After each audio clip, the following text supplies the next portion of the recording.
Idara ya huduma za habari imependa kujulisha umma kuwa leseni ya gazeti la Mwanahalisi imesitishwa kwa miezi 6 kuanzia tarehe 19 Agosti mwaka 2026 kutokana na kukiuka sharti la 3 katika leseni ya machapisho linavyotaka vyombo vya habari kuzingatia sheria ya huduma za habari sura 229 na kanuni zake za mwaka 2017. Gazeti hili lilitenda kosa hilo kwa kuchapisha kwenye ukurasa ya kwanza, wa pili na wa tatu katika toleo namba 571 la tarehe 6 mpaka tarehe 12 Agosti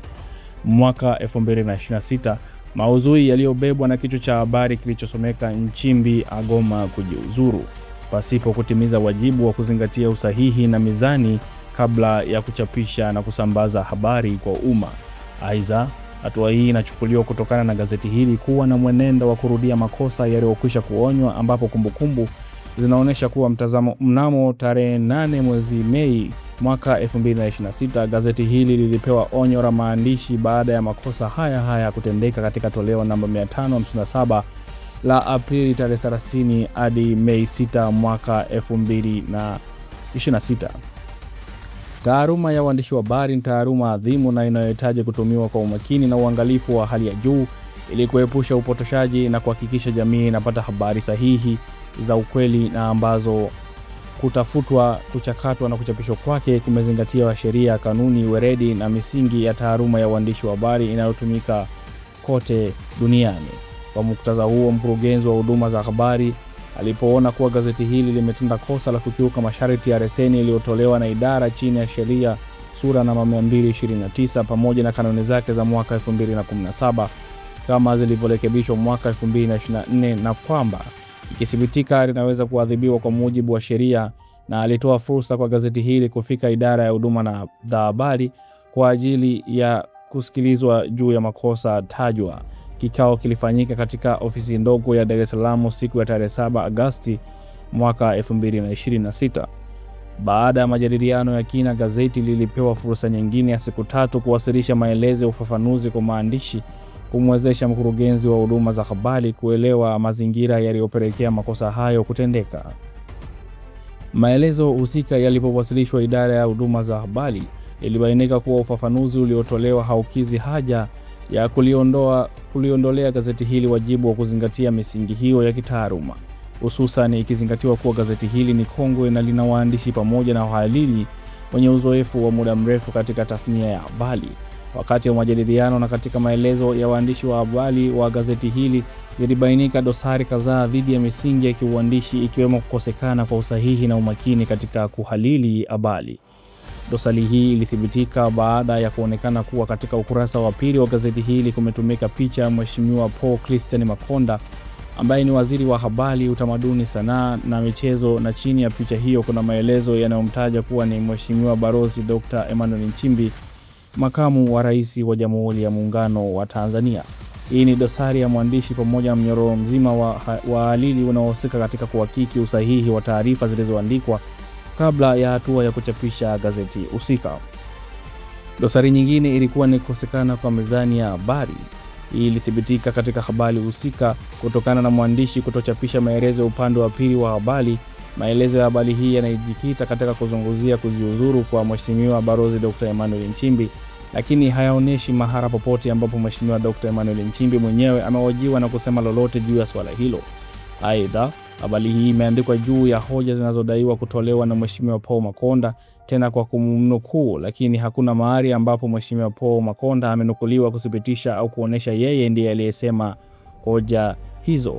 Dosari nyingine iliyothibitika ni kutokuweka uthibitisho wa taarifa alizochapisha. Katika habari husika, mwandishi hajaonesha mahali popote alipochukua jitihada za kuwahoji hata mmoja wa viongozi wa Chama cha Mapinduzi CCM au watu waliokuwa wajumbe wa kikao hicho, mathalan katibu mkuu, katibu mwenezi au afisa habari wa chama hicho cha CCM, ili kuthibitisha hayo yanayodaiwa kuwa yalijadiliwa katika kikao hicho baada ya kuwa ameambiwa na vyanzo fiche. Mkurugenzi wa huduma za habari pia amezingatia mwenendo wa gazeti hili kurudia makosa haya licha ya kuwa makosa hayo yalishaonywa huko nyuma. Mathalan, tarehe 17 Februari mwaka 2026 gazeti hili liliandikiwa barua yenye kumbukumbu namba hizo kuwataka wawasilishe maelezo ya maandishi kutokana na gazeti la tarehe 12 mpaka 18 Februari mwaka 2026. Kuandika habari iliyokuwa na kichwa cha habari kilichosema kuwa Samia wa mwaka 2021 atakutana lini na wa mwaka 2026, ambalo lilimwelezea Mheshimiwa Samia Suluhu Hassan, Rais wa Jamhuri ya Muungano wa Tanzania, kuwa ni dikteta. Tarehe 18 Februari mwaka 2026 waliwasilisha maelezo husika kwa barua, na baada ya kusoma maelezo hayo, idara ya huduma za habari iliwaita wahariri ofisini na kufanya nao kikao ambacho kiliisha kwa idara hiyo kutoa onyo la mdomo. Mnamo tarehe 1 Mei mwaka 2026, gazeti hili liliandikiwa wito wa kuhudhuria kikao kutokana na kuchapisha maudhui hasi katika toleo la 557 la tarehe 30 Aprili na tarehe 6 Mei mwaka 2026, lililokuwa na vichwa vya habari visemavyo kuwa ICC haikwepeki, hawa kuchongewa, watang'oka tu,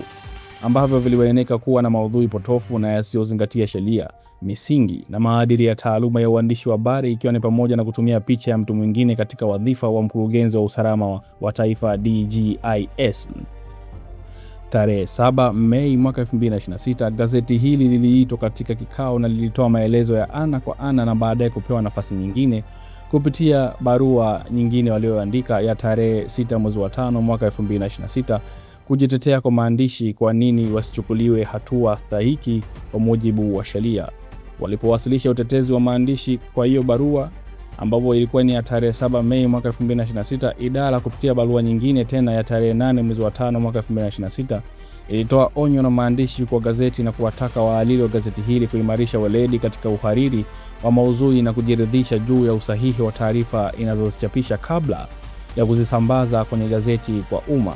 Barua hiyo ya onyo ilibainisha kuwa endapo ukiukwaji huo utajirudia, idara ya huduma za habari haitasita kuchukua hatua stahiki kwa mujibu wa sheria.